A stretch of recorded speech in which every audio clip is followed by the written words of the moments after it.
All right, good evening, ladies and gentlemen. Welcome to the Pregame Cheat Sheet. I am Darren Smith, along with my co-host, Mr. Steve Walls, host of the W. Steve, what's going on, man? It's going to be a rainy one today. That's what's going on. I woke up this morning and didn't expect it to be a rain out, but, it's going to be a lot of running the ball You today. didn't check your phone app to see I what the did weather's not. going to be like? I did not. Okay, well, now you know. No one has to Now I know. I want to welcome you all, of course, Arrowhead Stadium, site of Monday Night Football. Kansas City Chiefs are hosting the Tampa Bay Buccaneers, a rematch of Super Bowl, what was it, 55, I think it was? Mm-hmm. Yeah, 55, where... One that we won't speak of. Yeah. Yeah, that was a bad day for us gamblers that day. But not only gamblers, but just being there, man. It's being man. from the city and watching what happened. Yeah, that's one of the worst losses I think we've ever taken. Actually, I think there might have been the worst loss that the Chiefs had in the playoffs recently. But be that as it may, these two teams are facing off against each other.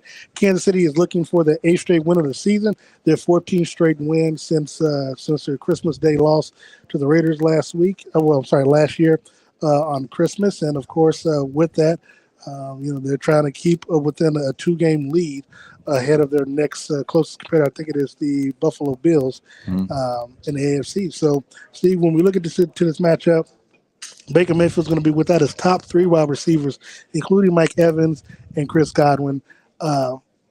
They've lost a few of their games. I think they're coming to tonight's game with a 4-4 record. Mm-hmm. What are you seeing in this matchup? Baker Mayfield, Patrick Mahomes. Of course, a lot of people remember their college days when when they played off against each other in the game that saw 1,500 yards of offense. I can assure you won't see that tonight at Arrowhead. Well, even then, I don't think Spags he might not be able to see post game if he gave us 1,500 yards of offense tonight. But be that as it may, what do you see in this matchup between the Bucs and the Chiefs tonight? I think you said it, man. I think it's Patrick Mahomes and Baker Mayfield. It's a matchup where that goes back all the way to college. I think they understand that, and no matter what we think about how Patrick's offensive game has been, thus far this season, I think today, is a new day, and he understands that going up against Baker Mayfield, and he also understands of what happened in the Super Bowl. Right, like that's the last time you said it. That's the last time that this team has played Tampa Bay, and then also they want to stay undefeated. Now Tampa Bay on the flip side is coming in here. Baker Mayfield wants to prove that he's able to go out and beat Patrick Mahomes, which every quarterback does. And unlike playing a Lamar Jackson or someone like that who is a runner, Baker's able to use his arm, and I feel like that's what he's going to try to showcase today.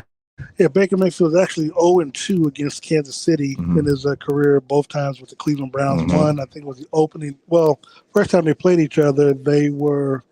It was in the AFC divisional game here in Kansas City in the playoffs, and then they opened up the season against each other the following year in Cleveland. No, it was here. It was in here. Okay, it was okay. Baker gave up a late 4th down interception because the game was close, and the Chiefs had that interception. There weren't many. I don't feel like there were many. When was that? Was that 2018 or 2019? No, that was the year they 2021. Was it 21? Okay. Yeah. I would say not many guys were on this same roster except like Chris Jones, Travis Kelce, Mahomes, of course. Yeah. Well, but then you also said, but that was a new offensive line that took place after what took place in Tampa Bay. And remember, we always do the what if. Obviously, if Kareem had been on the team in 2018. But you think about it, if the Chiefs do not play Tampa Bay earlier that year where they went down and Tyreek had the big first quarter where the two things might have been different in the Super Bowl had those two teams not met up because Tampa Bay wouldn't have put that that 2-eye safety in place, because that's what really got Kansas City late in that ball game where they won. But also now we do know about the decimated line, of course. Yeah. But they put the clamps down on Tyreek and other players in that game in the Super Bowl. But I think more than anything, Patrick Mahomes was injured. I mean, he had turf toe, he had the metal steel in his shoe. He couldn't move. I mean, he was still playing like Superman. Yeah, he was. But he just couldn't move. And I think the offensive line, more than anything, was he just couldn't. He couldn't get a footing, if that makes sense. Yeah. Now these teams really match up well over their time. They're actually 7-7 all time in the series. Of course, Tampa leads the postseason with the 1-0 win over there. We just saw Kurt Warner walk through. But looking at this tonight, they'll have Bucky Irvin running the football along with Rashad White. Cade Otton is their tight end. Again, they've been so decimated with injuries over the last 2-3 weeks that coming into tonight's game, Baker Mayfield's gonna have to probably figure out who he's actually throwing the ball to and handing the ball off to against the Chiefs tonight. I mean, I would agree, but you think about what happened in Las Vegas. I mean, Gardner Minshew is no Baker Mayfield, right? I mean, you still had their rookie tight end, and he went off for what? And I get it. Bowers. Yeah, Brock Bowers, and I get it, Spag. The Chiefs kind of do this little cat and mouse thing. They fill the other team out first half, and then they kind of put the clamps down. But Gardner Minshew still was able to orchestrate a little bit of offense to give them hope. Going into the fourth quarter. So, they just got to figure it out. And I feel like you don't want, and I say this today, and I've been saying it the past few weeks, you don't want Nick Bolton to have to get out there and guard a tight end. Nah, I get you. So tonight's game, of course, will be on ESPN and also ABC locally, KNBC, Channel 9. We will also see the home debut of DeAndre Hopkins. Got some video footage of him coming into the stadium. All three Kelseys are actually here tonight, Jason, Travis, and Taylor. Swift Kelsey. They're all in the building tonight. So one of the things that we both know that Andy Reid generally likes to do, and Mahomes as well, is that you get a new player, especially offensive player, play them on the road, get them acclimated into the system. But their first home game, what's the likelihood of you thinking Andy Reid and Patrick Mahomes try to get a touchdown pass to DeAndre Hopkins in tonight's game? It's a great likelihood. Now today is a little different because it's raining, but I feel like look, they want to showcase what they can showcase, and DeAndre Hopkins is going to be in that mix. One of the things that you should want to see if you're a Chiefs fan in tonight's game is that now while Tampa is kind of decimated offensively, they still got a pretty solid defense. But if you're a Chiefs fan, you want to see Kansas City put up points. They put up 28 points against the Raiders last week, where they actually left points that we felt that they should have had. So whether the rain plays a factor in today's game or not, offensively, Kansas City should be able to kind of muster up a decent offensive game. And, and I would say better than the last one that they had on Monday night, even in the win against New Orleans. Yeah, I agree. I think, you want to look, Kareem Hunt is going to be the offense, especially today in the rain. Yeah. I saw something, and everybody has their FanDuel app or whatever, but they don't mention Samaje Perine on any of those apps. They normally do, I think, for receiving for some reason. I haven't seen any as far as rushing or receiving. So that kind of, Vegas always knows something. And so when I look at that, I'm like, all right, is Carson still going to be in the mix a little bit more tonight than he has been in the past few weeks? I saw him for 12.5 rushing yards. Yeah, I saw that too. So I took the over. But no, I think it's going to be more Kareem Hunt than anything. But I think Carson still is going to get in there as well. And speaking of Kareem Hunt, look, I mean, he scored 4 touchdowns, I think, within the last 4 games. His contribution to the team. What have you seen from him offensively since he's gotten back to Kansas City? Man, it's been a kind of a breath of fresh air, and not only from, I guess, my point of view, but from fans and probably coaches and their team. Just because when Isaiah Pacheco went down, we saw that very next game how teams are going to play the Kansas City Chiefs. Right, we saw them. We're gonna make you beat us with the run. We don't feel like Samaje. We don't feel like Carson Steele is going to be able to do it. And we saw it, but the Chiefs were still able. Luckily, their defense was able to step up like they have been all season. But I think the breath of fresh air has been Kareem, kind of on like you call it, a redemption tour. Yeah. He wants to showcase, hey, I messed up, and this is what you would have had if I was still here. Kansas City Chiefs fans will also see the debut of Joshua Uche, who the Chiefs acquired in the trade last week from the New England Patriots.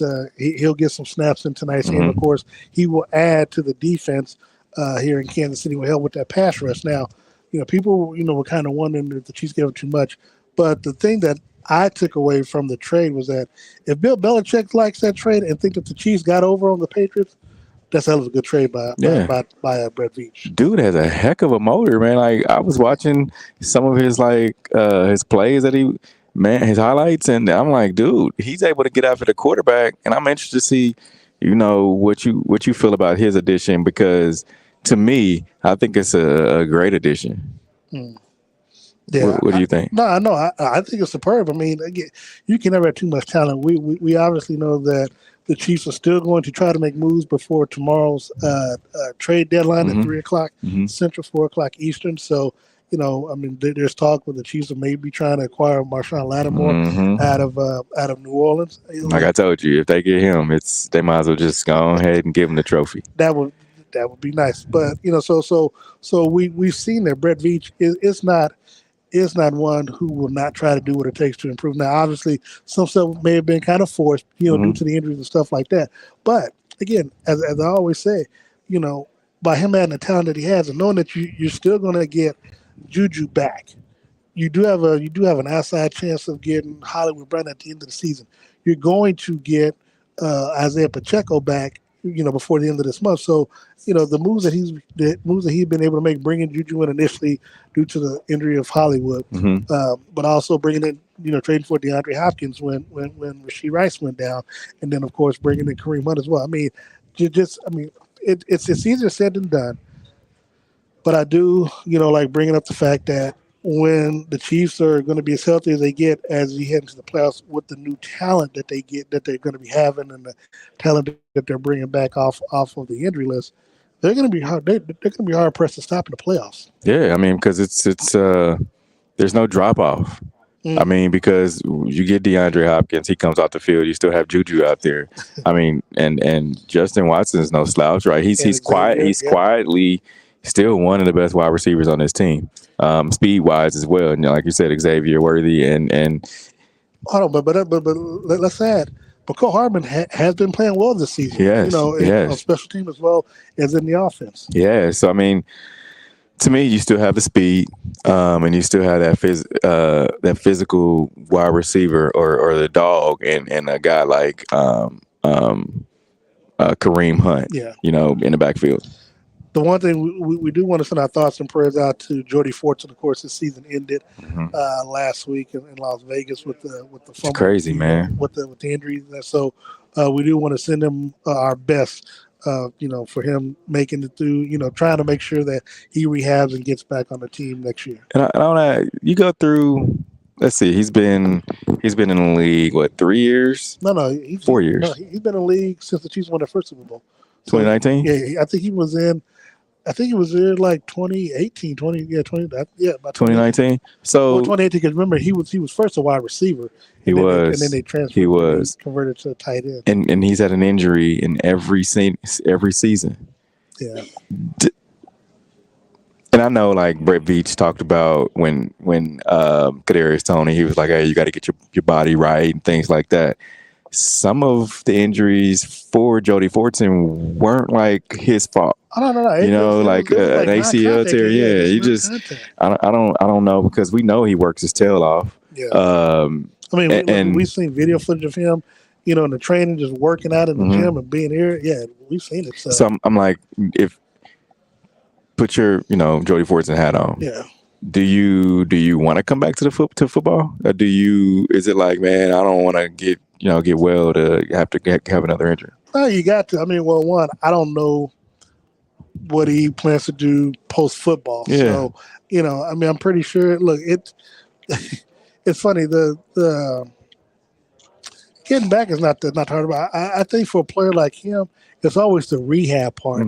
Because you're always, because you're not feeling like you're part of the team, but you're always trying to come back and you got to put in the special hours, the early morning, the late nights, trying to get your body right. Yep. And then, and that's just a rehab. You still got to get yourself back into football shape and in the mental aspect and learn the plays. And the toughest part for him, if it is the fact that you may not have a guarantee that you're going to be on the team next year. Right. So that's the hardest part because that plays a mental aspect that you just not ready, that you may not be prepared for. Yeah, I mean, we've seen guys. Not on this team, but you could look at a guy like Derek Johnson who tore his Achilles came back, and I think he tore his other Achilles, right? Yeah. And so, I mean, we've seen guys have to battle back from injury and come back and ultimately, be their final, season after they come back. So, and granted, Derek Johnson was kind of a little older, right? But, yeah, I mean, I prayers to him, man, because I hope he's able to, fight through just the whole surgery and then come back. Steve Walls along with Darren Smith here, Arrowhead Stadium in the press box.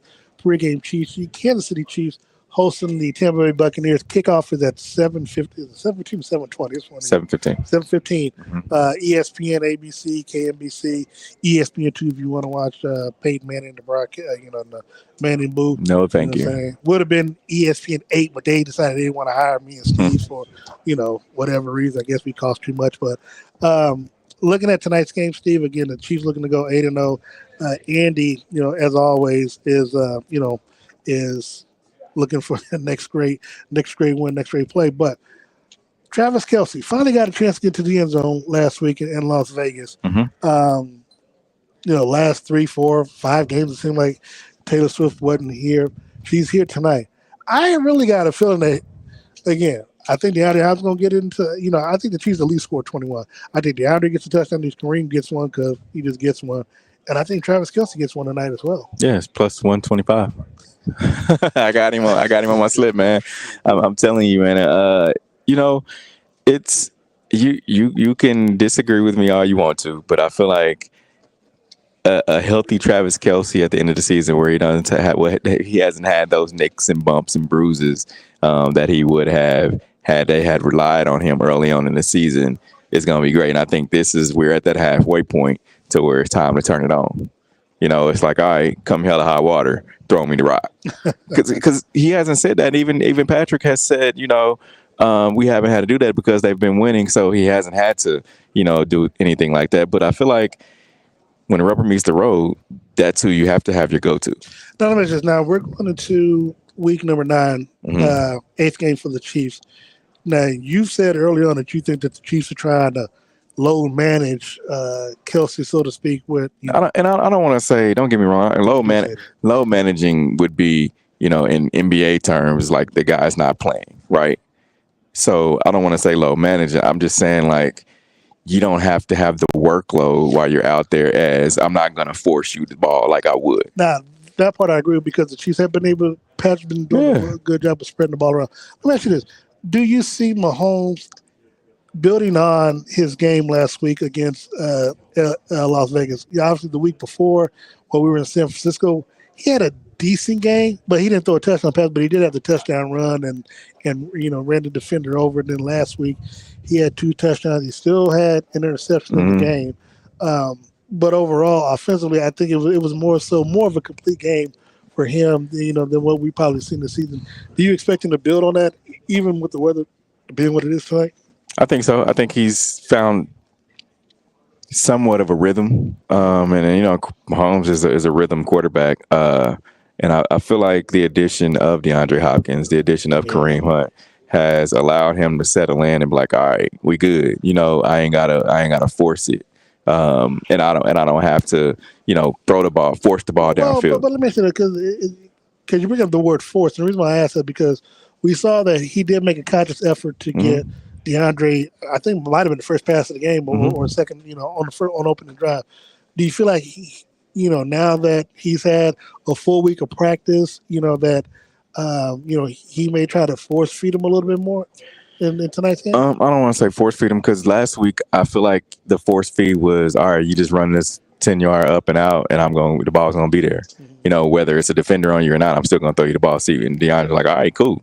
So now it's like, all right, whatever plays that he's gonna call, DeAndre's gonna go line up and he'll go through his check downs, and see what's available. But I feel like last week, it's just drawing it up in the dirt. Here, the first 16 scripted anyway, so DeAndre knows this is where he lines up, no matter what they call. Now, you had a question that was pulled. I didn't get a chance. What was the question? That someone it's going to rain all night. Corey asked, was it going to rain all night? It's at least going to rain through 10 o'clock. It's funny because from our vantage point, it's actually hard to see if it's raining or not, I don't know if it's raining. I mean, I can't really tell because it Yeah, doesn't it's look. still raining. You can look up in the lights and Okay, see. so It's not as hard as it was. yeah, so it may, I don't know to what degree, as long as there's no lightning or whatever, they probably won't stop play or. But the way the stadium is built, it's the high. We're at the high point of the stadium, and so it's going to be raining a little bit more heavier when it gets down to the ground. That wind starts swirling around. So of course it's heavier where we are, but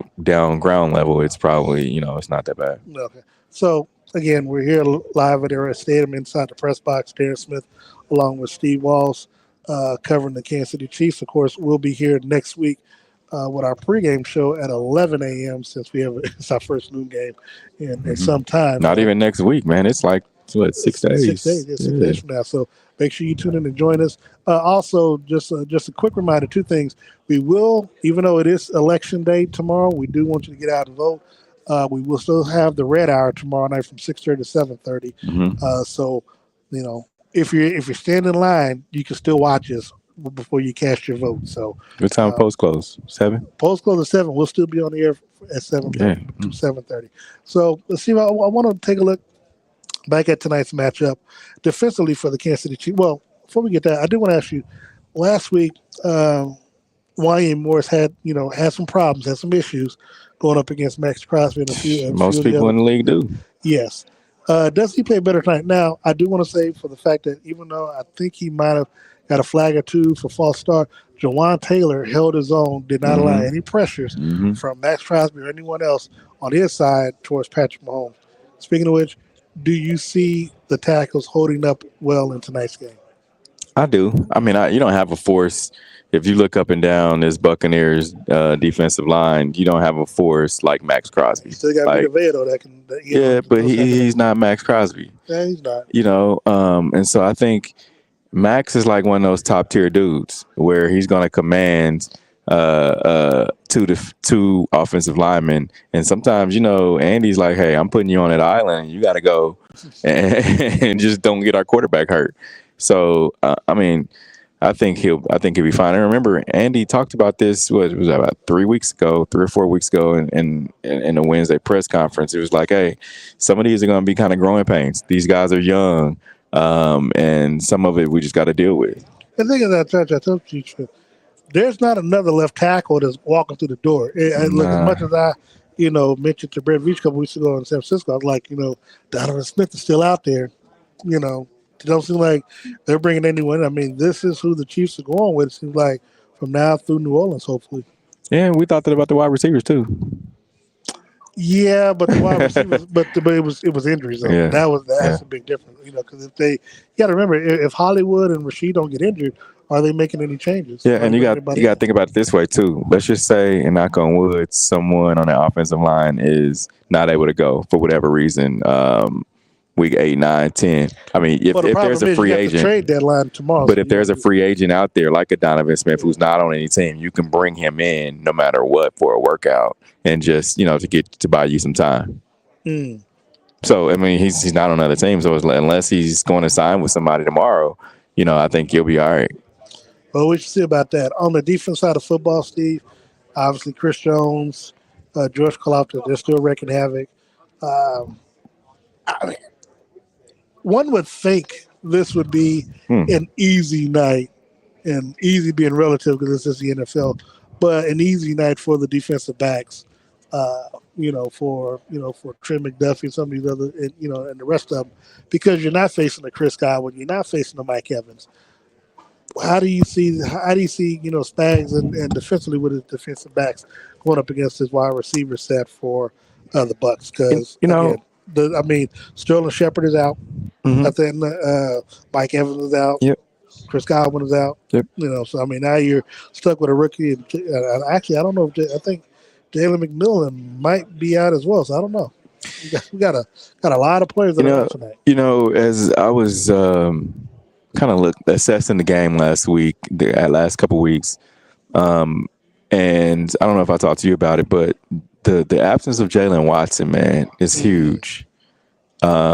And the fact that we're hearing, the Chiefs possibly interested in a Lattimore, right? That lets me know it's not like the offensive linemen, they're going to go with who they got, right? I think they're looking to get, since Jalen Watson's going to be out a substantial amount of time, they're going to be looking because maybe I mean, I like Josh, but maybe he's not the guy that you want to have as a starter.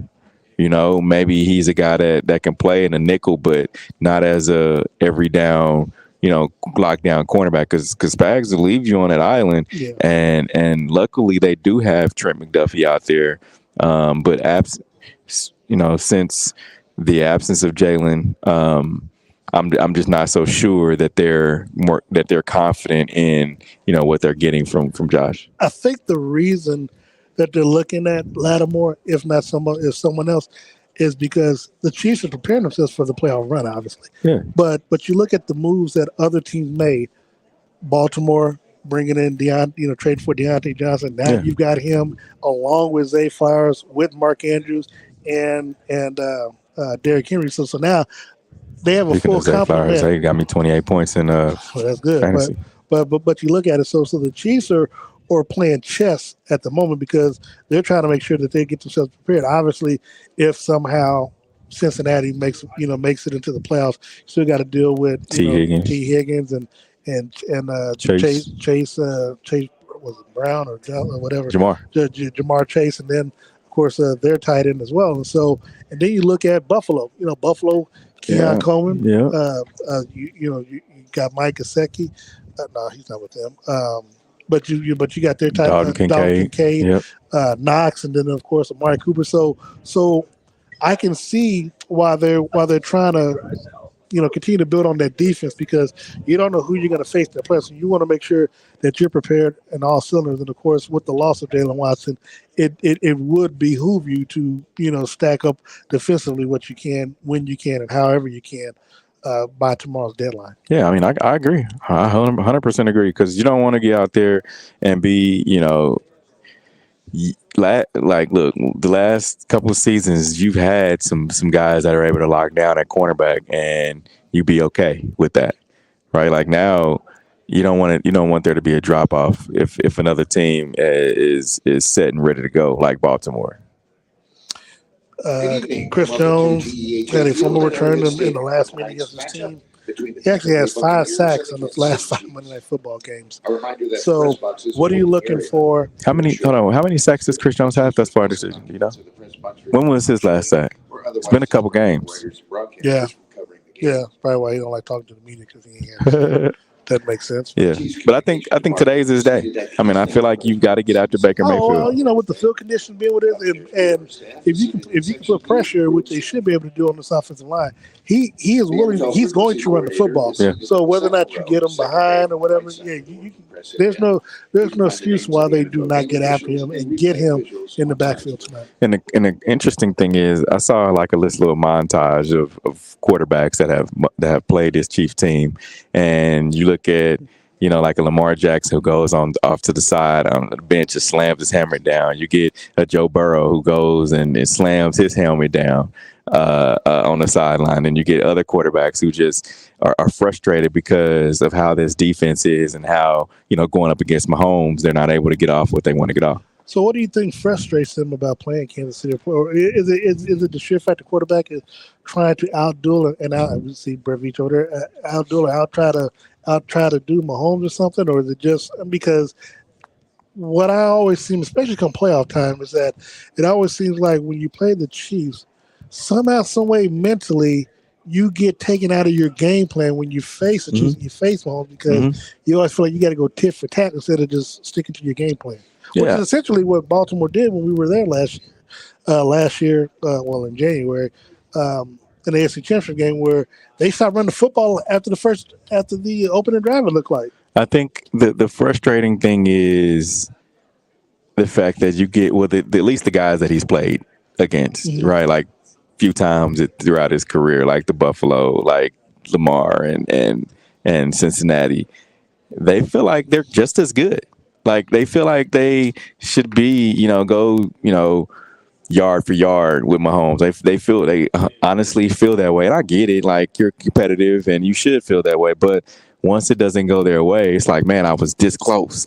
I could, you know how sometimes you feel like sports betting. We this close.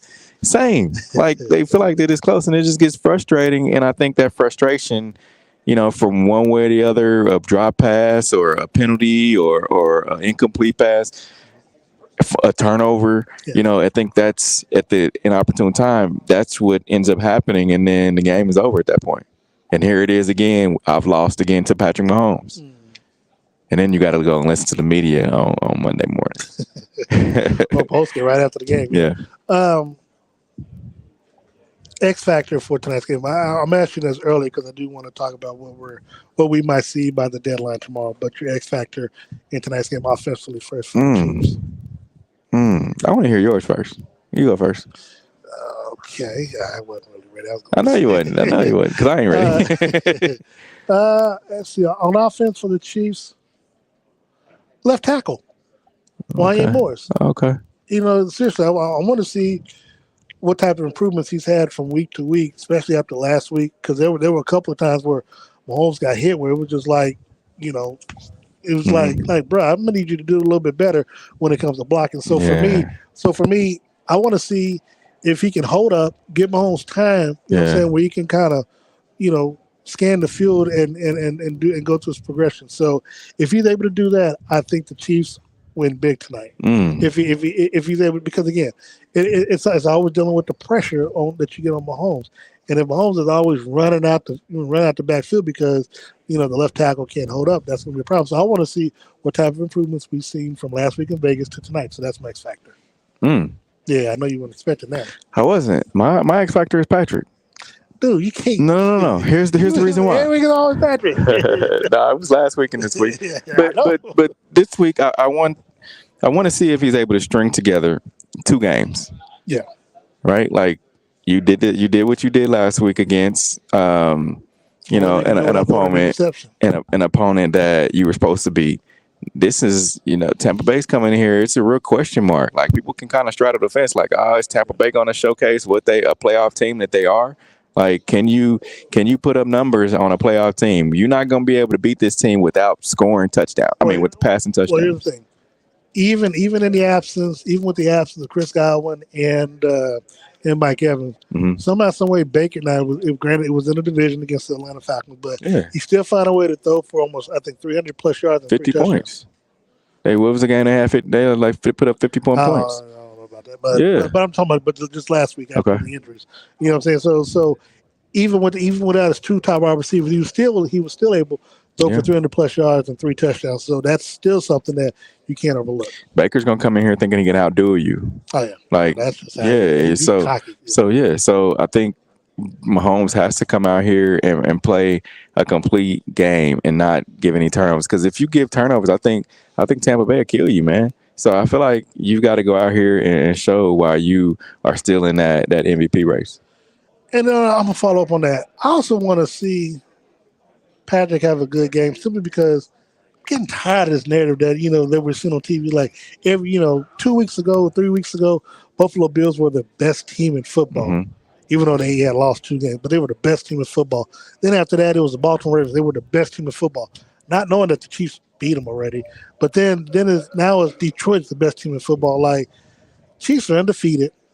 Granted, Mahomes had to play well, which is even more scary because if he was to play well and they're undefeated, or if he has been playing well, just imagine when he starts playing well, or if he starts playing well and they're still undefeated. So I like to see him string, like you said, 2 games together because I'm getting real tired of this narrative that that the Chiefs are good only because of their defense and they're looking out for Mahomes, which is, look, to them that's fine. Yeah.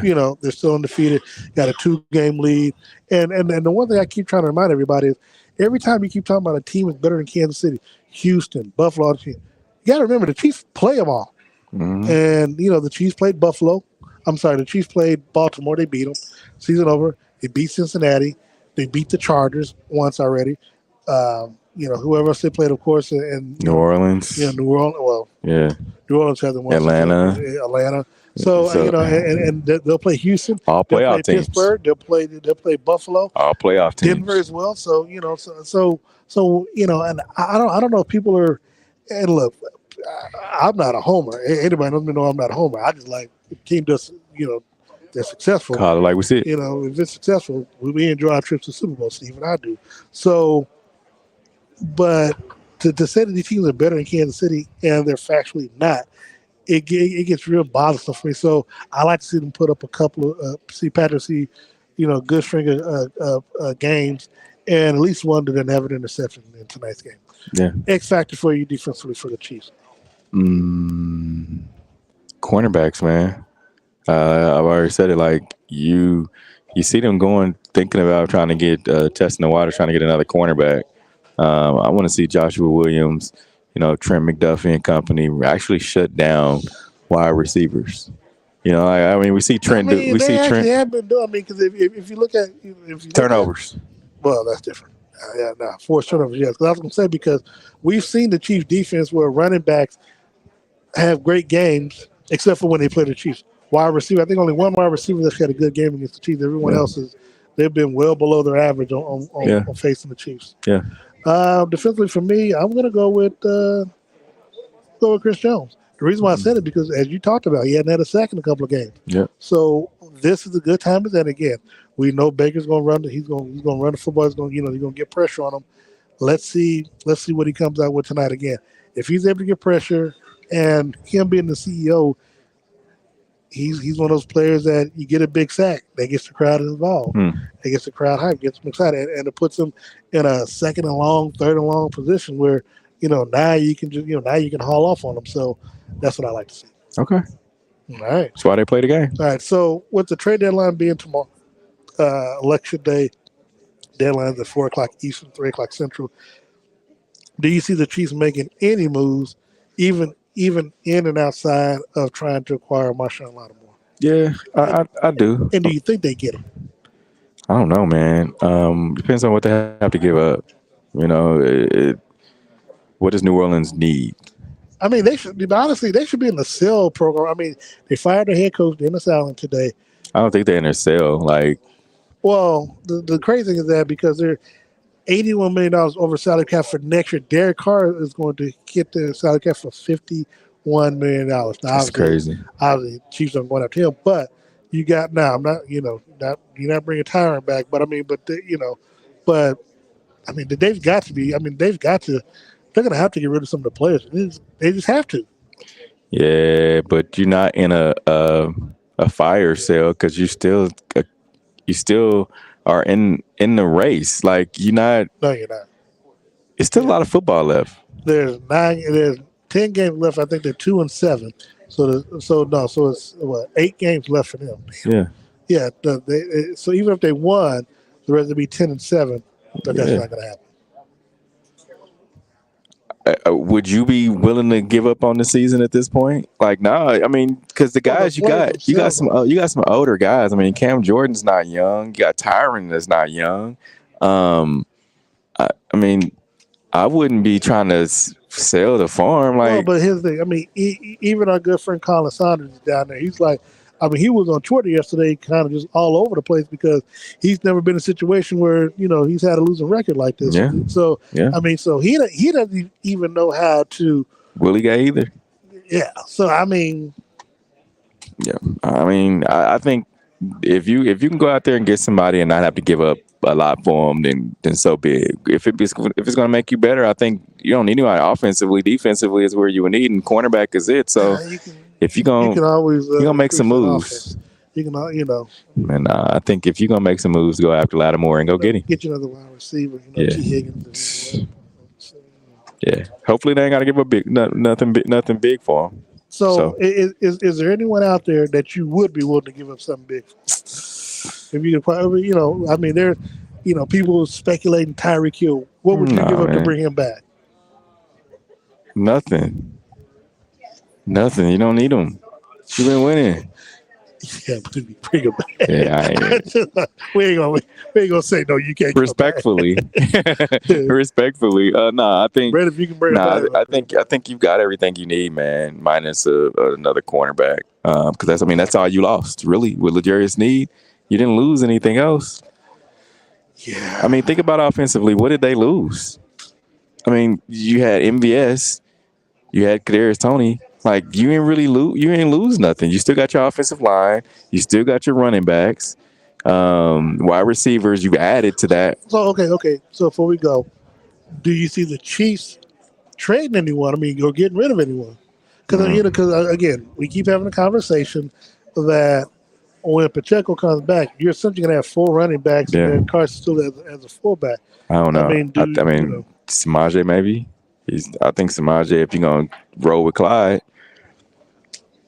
Samaje to the practice squad. why would he go to the practice squad if he's been contributing? They have a like for Clyde, Well, Clyde has been able, and maybe they parlay Clyde to New but Orleans, his Clyde, I was hometown. going to say, now Clyde has also been an actor. I mean, Yeah, he's been practicing where he could come back and play. maybe they more parlay Clyde back to his hometown for Lattimore and some money. Just throwing it out there. That's his hometown. Steve been looking online, taking some of them online courses, trying to be a GM. Okay. I Ain't nothing know a wrong thing with or that. two. All right, final thoughts and predictions for tonight's game. Chiefs gonna win, man. I think it's gonna be a ground and pound type game, and the Chiefs have shown that they can win a game without throwing a touchdown. Now, the last time the Chiefs faced off against the NFC South team, here you had the Chiefs losing, so I did. That was you better get a out. big no. Yeah. Got a bunch of nasty messages in my inbox. Well deserved too. I try to pull him back. Yeah. He just wanted to go. All right, so you got a score? Nah, I don't got to score tonight. Probably do. You probably just got to do your best. See what it was.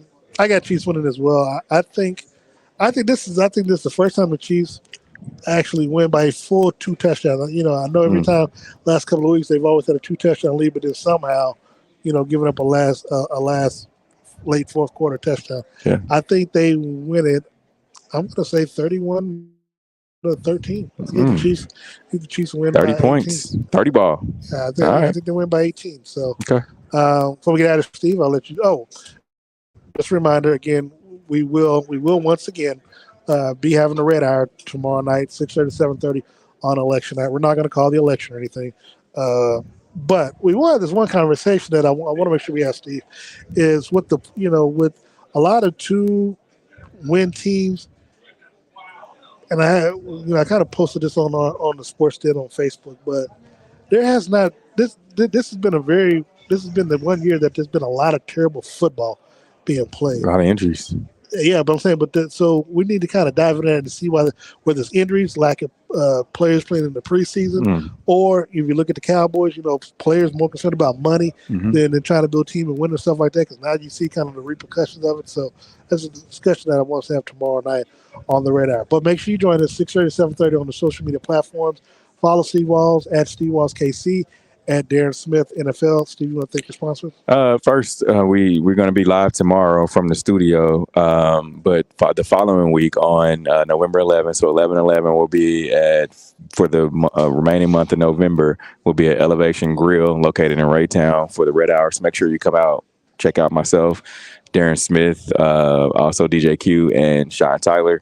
They have a bunch of good food, drinks. Come out, watch the show, hang out. We have prizes. We got a new prize wheel that we'll be unveiling. Bunch of giveaways. Come out and hang out with us. You'll have a great time. We're not giving away these hats. Also, just thank you to my friends over at Dealers on the Road. So make sure you go out there and check them out. Christmas is coming. And get your gifts lined up. I did some Christmas shopping the other day. Not actually buying anything, but just kind of looking to see, a few stores. Dillard's was one of them. Just make sure you go and check them out. Also, I want to thank Todd White and Todd Clothiers and Taylor Suits keeping me stylish and fresh for the game days. Located 2 locations, about to be a third one that's going to be opening up real soon. We'll get to you about that. Also want to thank Gates Barbecue. 5 locations. We got the Bernie Mac. Steve's going to try it tonight for the first time. So it's new at all 5 locations. Get you ribs, get you some baked beans, get you some wings. You ought to go so try to Bernie Mac and tell them Darren sent you. 5 locations across the metro area. And then also, very important, across the country, if you're watching this, go out and vote. Not going to tell you to vote for, but we do want you to take this option to make sure you get out and vote. Republican, Democrat, Independent, third party, whatever. Make sure you get out there. Make sure your voices are heard. and don't sit on the sidelines because we've seen how the level of conversation and discourse has been at an all-time low. So make sure whatever side of the fence you sit on, go out there, utilize your vote. Uh, People who look like Steve and I, our ancestors died for this right. Got to get out there and make sure that your voices are heard. And I only vote on this, but make sure you vote at your local elections as well. So, because it starts low key at the local Mm. level and works its way on up. So, make sure you follow us post game. We'll bring you Andy Reid, Patrick Mahomes, and get you locker room interviews and stuff as well, and then give you a post game show. Steve Walls, I'm Darren Smith. Thank you so very much. Tune in now for Monday Night Football on ESPN and KNBC, ABC, Channel 9. We are out.